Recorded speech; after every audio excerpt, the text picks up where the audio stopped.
बोलो जयकारा बोल मेरे श्री गुरु महाराज की जय।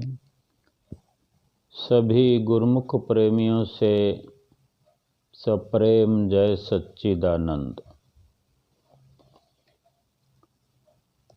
सभी गुरुमुख प्रेमी नित्य प्रति श्री गुरु महाराज जी की कृपा से सत्संग, श्री गुरु महाराज जी की लीलाएं श्रवण करते हैं। महापुरुष हमारे लिए विशेष कथन करते हैं। 184 भ्रमतियाँ दुर्लभ जन्म पायोई, नानक नाम संभाल तू 100 दिन नेड़ा आयोई। 84 लाख योनियों के बाद पता नहीं कितने युग बीत गए, कितने युग भटक कर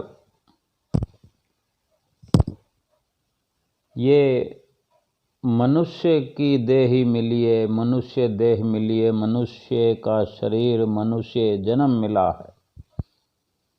जितनी भी मनुष्य जन्म की तारीफ करनी चाहिए, जितना भी इसका गुणानुवाद करें उतना कम है कि ये शरीर जो है मनुष्य का, ये मनुष्य योनि जो है, इसकी कितनी कदर और कीमत होनी चाहिए, ये जीव खुद समझ भी नहीं सकता। संत महापुरुष फरमाते हैं, आगाह करते हैं कि जिस चीज को ढूंढ रहा था, जिस चीज को चाह रहा था, जिस समय के लिए पुकार कर रहा था, गुरु नानक देव जी महाराज कथन करते हैं, ये वही समय, वही मौका, वही अवसर तुझे मिल गया है कि अब तू उस नाम की संभाल कर, जिसको जपने के लिए तूने ये मनुष्य शरीर की मांग की थी। नानक नाम संभाल तू 100 दिन नेड़ा आयोई। इस दुर्लभ शरीर से काम जो लेना है, जो मकसद हल करना है, वो यही है कि इस मनुष्य शरीर के अंदर नाम की संभाल कर, सत्पुरुषों से जो शब्द मिला है, श्री गुरु महाराज जी ने हमें नाम रतन की बख्शिश की है, उसकी कमाई करनी है, ताकि नाम की कमाई करने से हमारे दिल से दूसरे जो ख्याल हैं वो ख़त्म जाएं, बिल्कुल दिल खाली हो जाए और उसमें केवल मालिक की लगन लगे, ताकि जब हम यहाँ से जाएं, ये मनुष्य जन्म का सफ़र समाप्त हो तो आगे मालिक की दरगाह में सुरखरू हो करके जाएं। जब नाम से हमारी प्रीत लगी होगी, नाम से लिव लगी होगी, तो नामी से हम खुद ब खुद मिल पाएंगे। इसलिए महापुरुष बार बार चेतावनी देकर फरमाते हैं, ताकि ये हम अपने असली मकसद को प्राप्त कर सकें। नर तन पाए यतन कर ऐसा, जिससे वो करतार मिले।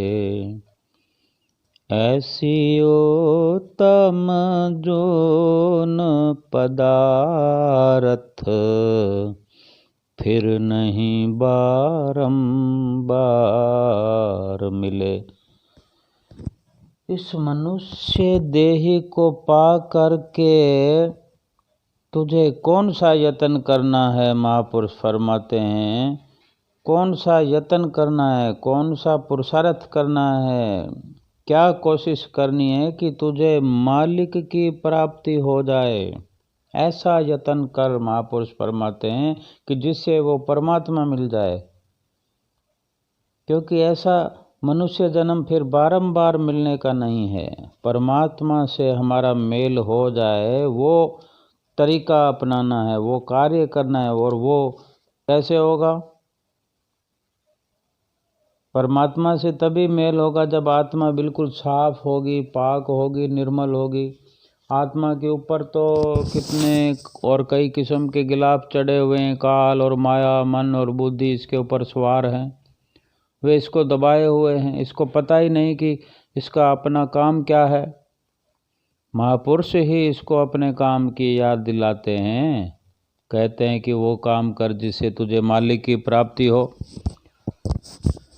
जब आत्मा निर्मल होगी, साफ सुथरी होगी, उसके ऊपर किसी प्रकार के जो गिलाफ हैं, पर्दे हैं, वो हट जाएंगे, तभी तो इसका मिलाप मालिक से होगा, मकसद हल होगा मनुष्य जीवन का, मनुष्य का, इस जीव का। यदि इस जीवन में, मनुष्य जीवन में ये काम न किया तो फिर से जाना पड़ेगा इसको वहीं 84 के गड्ढे में। फिर क्या लाभ हुआ? न जाने कितने दुख उठाने के बाद, 84 लाख योनियां भुगतने के बाद ये मनुष्य जन्म मिला था। अगर इंसान फिर से उसी 84 में चला जाए, कितने अफसोस की बात है, कितने दुख की बात है। एक दिन के लिए, एक घंटे के लिए, बल्कि एक मिनट के लिए भी इंसान दुख सहन कर नहीं सकता, तो जन्म जन्मांतर तक दुख उठाना पड़े, ये कैसे सहन करेगा? फिर मन को कैसे साफ किया जाए, आत्मा को कैसे पवित्र निर्मल किया जाए? हमें श्री गुरु महाराज जी ने कितनी नेमतें बख्शी हैं कि श्री गुरु महाराज जी ने हमें वो नाम बख्शिश किया है जिसको जपने से जीवात्मा पवित्र होती है, मन निर्मल होता है। जो अंदर मायावी विचार हैं, विकार हैं, वो धीरे धीरे नष्ट हो जाते हैं। हमें जो 5 नियमों की पालना बताई है, 5 नियमों की पालना नित्य प्रति करनी है। श्री आरती, पूजा, सेवा, सत्संग, सुमरन व दर्शन ध्यान। हमने अपने घर में परमहंसों को विराजमान कर रखा है, परमहंसों के साथ में रहते हैं। कहने को तो हमने श्री गुरु महाराज जी को अपने घर में विराजमान कर रखा है, लेकिन उनके साथ जुड़ के रहना भी तो है। जब उनसे तार जुड़ेगी नहीं, उनसे हम अपने विचारों का तालमेल बिठाएंगे नहीं, तो लाभ कैसे होगा? नित्य प्रति उठकर हम श्री गुरु महाराज जी का दर्शन करते हैं। दर्शन करें इस तरह कि जैसे हम उनका और वो हमारा एक जीवन का हिस्सा है, जिनसे हमारा जन्म जन्मांतरों का नाता है, रिश्ता है। उनके अलावा बाकी दुनिया में जितने भी रिश्ते हैं, उनका हमें नहीं पता कब से क्या रिश्ता है और कब रहेगा क्या है। लेकिन श्री गुरु महाराज जी का हमारा जन्म जन्मांतरों का रिश्ता था, है और रहेगा। इसी प्यार से नित्य प्रति उठकर श्री गुरु महाराज जी से व्यवहार की शुरुआत करें, दिन की शुरुआत करें। मत्था टेकना, सबसे पहले श्री गुरु महाराज जी को, जो कि हम रात को विश्राम कराते हैं, तो सुबह उठाएं। चाहे जिस प्यार से उठाएं, लेकिन प्यार तो प्यार होता है। प्यार बच्चे जैसा भी होता है, भाई जैसा भी होता है, पिता जैसा भी होता है, बुजुर्गों जैसा भी होता है। उनको जो मर्जी समझे, लेकिन प्रेम से, प्यार से उठाएं। और ये प्रेम और प्यार से उठाना तब संभव है जब रात को हम प्रेम व प्यार से उनको विश्राम कराएंगे, तो उठाएंगे भी प्रेम व प्यार से। फिर सबसे पहले श्री आरती, पूजा, श्री गुरु महाराज जी को पहले स्नान कराना, यानी सुबह से ही हम अपनी चित्त वृत्तियों में श्री गुरु महाराज जी को बिठाना, बसाना शुरू कर देते हैं, और ये सब दिल से हो। फिर जो कुछ भी खान पान होता है, नाश्ता होता है, तो सर्वप्रथम हम भोग तो लगाते ही हैं। तो हमारा भाव बना रहे नित्य प्रति कि हमको इस तरह भोग लगाना है, श्री गुरु महाराज जी से कुछ बात करते हुए भोग लगाना है। और समय समय पर दिन में कई बार श्री गुरु महाराज जी के सामने नतमस्तक भी होते रहें, और साथ साथ में अगर कहीं इधर उधर भी जाते हैं तो उनको साथ में रखें। इस तरह विचार बना रहे। कोई भी नया काम करते हैं, कोई भी नया सामान लाते हैं, श्री गुरु महाराज जी से पहले सलाह करें। अपने दिल के अंदर ये विचार करें कि इन सब वस्तुओं का आगमन कहीं हमारे श्री गुरु महाराज जी के साथ बने हुए विचारों पर असर तो नहीं करेगा। कोई खान पान की शुरुआत करते हैं, कोई मित्रता की कहीं बाहर शुरुआत करते हैं, कुछ भी करते हैं तो विचार करें कि हमारे श्री गुरु महाराज जी के रिश्ते पर या श्री गुरु महाराज जी की प्रसन्नता पर कोई असर तो नहीं पड़ेगा। अगर इस तरह नित्य प्रति विचरण करते हैं, व्यवहार करते हैं, अपनी जीवन की दिनचर्या बनाते हैं, तो श्री गुरु महाराज जी का हर वक्त ख्याल बना रहता है, ख्याल बना रहेगा। तो मन के अंदर हर वक्त ये एक खोज बनी रहती है कि श्री गुरु महाराज जी इस वक्त कहाँ हैं। श्री आनंदपुर दरबार में है तो हमें पता लग जाता है कि श्री आनंदपुर दरबार में है, तो थोड़ा श्री आनंदपुर दरबार में जा कर के उनके दर्शन कराना चाहिए, ख्यालों में ही। और जब शारीरिक रूप से भी हम जाना चाहते हैं या जब जाते हैं वो तो ठीक है, लेकिन दिन में कई बार जा सकते हैं हम श्री आनंदपुर में। श्री प्रयाग धाम में तो श्री प्रयाग धाम में जा सकते हैं, हमने नक्शे देखे हुए हैं।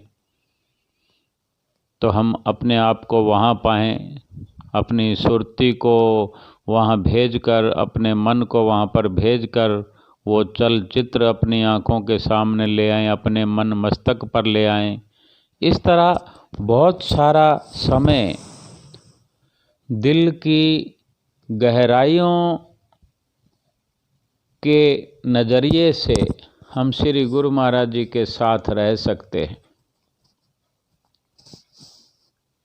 तो ये पांचों नियमों की पालना के दायरे में ही सब हो रहा है। श्री आरती पूजा का ये नहीं मतलब कि उसको गायन करके और श्री आरती पूजा की समाप्ति हो गई। सेवा का ये नहीं मतलब कि आनंदपुर जाएंगे तभी सेवा होगी। श्री गुरु महाराज जी हमारे घर में विराजमान हैं, अच्छे से अच्छे उनका वो मंदिर बनाएं, अच्छे से अच्छी जगह बनाएं जहाँ पर घर के लोग खड़े हो सकें, ऐसी जगह का चुनाव करें। फिर उनको अच्छे से अच्छे धुले हुए पीताम्बर और जो भी कपड़े हैं, थोड़ा सा सर्दी का ध्यान रखें, थोड़ा सा गर्मी का ध्यान रखें, और क्या बिछाना है, कैसे बिछाना है, थोड़ा सा उस पर मेहनत करते हैं कि पीताम्बर पर ऐसी लेस लगी हुई हो, ऐसा गोटा किनारी लगी हो, उसको ऐसे बनाना है, ऐसे बनाना है। इस तरह के भाव बहुत सारी सेवा का हमें परिणाम दे देते हैं। कई बार हमारा ख्याल चला जाता है तो कहीं कोई दाग लगा होता है या थोड़ा सा पीताम्बर टेढ़ा मेढ़ा होता है, तो हमें देखना चाहिए कि थोड़ा सा सुधार लें। हम अपने कपड़े पहनते हैं तो बाहर जाते वक्त अपनी पोजीशन का, पर्सनैलिटी का ध्यान रखते हैं कि लोग देखेंगे, लेकिन श्री गुरु महाराज जी को कोई देखने वाला और आएगा कि नहीं आएगा, हम तो देख रहे हैं। श्री गुरु महाराज जी हमारी पर्सनैलिटी और हमारी इज्जत का मान प्रतिभा का हर जगह बचाव रखते हैं कि हमको सबसे श्रेष्ठ से श्रेष्ठ दर्जा दिलवाते हैं। तो हम उन श्री गुरु महाराज जी का ख्याल तो रख ही सकते हैं। इसी तरह जीवन व्यतीत हो तो कितना ये जीवन तो सुंदर बनता ही है, और आगे के लिए कितनी सुंदरता जीवन में बनती है। वो एक लीला है कि बहुत काफ़ी समय हो गया है, एक महात्मा जी ने सुनाई थी कि महात्मा जी को उन्होंने भगत जी ने बताया, जो उनकी माता जी के बारे में है। जिस घर में ये माता जी का दृश्य नज़ारा हुआ, वो माता जी नित्य प्रति श्री गुरु महाराज जी के मंदिर में श्री गुरु महाराज जी को विश्राम कराना, उठाना, भोग लगवाना, उनका सब मंदिर में सारी देख रेख उनके हाथों से होती थी। उनका नित्य प्रति का ये नियम था, बड़ा प्रेम था। श्री गुरु महाराज जी से तो प्रेम हम कर लेते हैं, लेकिन बहुत सारे काम जो हमें करने चाहिए वो नहीं कर पाते हैं, वो भी करना चाहिए, वो हमारा फर्ज बनता है। तो वो माता जी करती थी। उनके बेटे बता रहे हैं कि हमारी माता जी श्री गुरु महाराज जी के काम में हर वक्त लगी रहती थी, और श्री गुरु महाराज जी का भोग लगाना है, खाना खिलाना है, चाय पिलाई कि नहीं पिलाई, दूध पिलाया कि नहीं पिलाया, भोग लगाया कि नहीं लगाया, सर्दी है, गर्मी है, उस तरह से हर प्रकार से वो ध्यान रखती थी। तो जब उनका अंतिम समय आया तो देखो, महात्मा जी उनके घर गए। पंचम पातशाही गुरु महाराज जी के समय की बात है। तो उनके रहबर उनके घर में जैसे जाते हैं तो पता चलता है भी माता जी उनकी शरीर छोड़ गई हैं। तो महात्मा जी वहाँ अफसोस करने के लिए गए। तो उनके घर में जाकर उन्होंने पूछा, भाई आपका मंदिर कहाँ है, श्री गुरु महाराज जी का मंदिर कहाँ बना हुआ है, मत्था टेक लें। तो जैसे वो मत्था टेकने गए, तो अभी 2 दिन हुए थे माता जी को शरीर छोड़े हुए। तो उनके सुपुत्र भगत जी बताते हैं महात्मा जी को कि जब माता जी का अंतिम श्वास थे और थोड़ा ही समय पहले अच्छी भली चलती फिरती माता जी गई हैं, और बड़े खुश मिजाज से, और घर वालों से किसी से कोई गुफ्तगू नहीं, किसी से कोई बातचीत नहीं, किसी से कोई दुख की सुख की कोई बात नहीं की। और अचानक से हल्ला मचा दिया कि सब हट जाओ, हट जाओ, सब रास्ता छोड़ दो। बाहर के दरवाजे खोल दिए और जिस कमरे में श्री गुरु महाराज जी का मंदिर बना हुआ है, श्री गुरु महाराज जी विराजमान है, उस कमरे का भी दरवाज़ा खोल दिया। और आप वहाँ श्री गुरु महाराज जी के आसपास ही हैं, सिंहासन के पास, और उस कमरे में जो लोग भी बैठे थे, रहते थे, या विश्राम की जगह थी किसी की, सबको कि ये कमरा खाली कर दो, इस कमरे में कोई नहीं रहेगा, सब कुछ खाली कर दो, सब रास्ते खुले कर दो। श्री गुरु महाराज जी कार पर विराजमान होकर आने वाले हैं, मुझे लेकर जाने वाले हैं। श्री गुरु महाराज जी आकर मुझे श्री कार में लेकर जाएंगे। और इसी तरह इसी के चलते माता जी का शरीर छूट गया। बोलो जयकारा, बोल मेरे श्री गुरु महाराज की जय।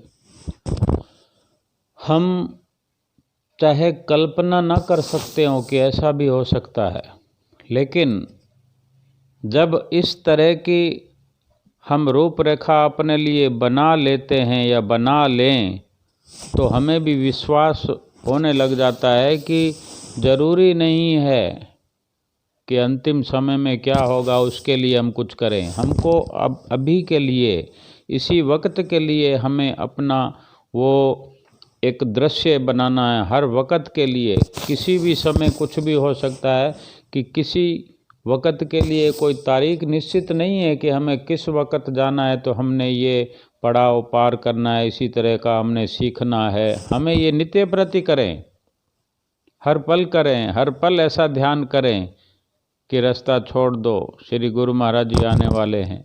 श्री गुरु महाराज जी विराजमान हैं, लेकिन एक ख्यालों में अपने विचारों को और बढ़ा सकते हैं, अच्छा बना सकते हैं, पवित्र बना सकते हैं विचारों को। ये निर्मल मन की बात है, ये आत्मा निर्मल होती हुई नज़र आ रही है।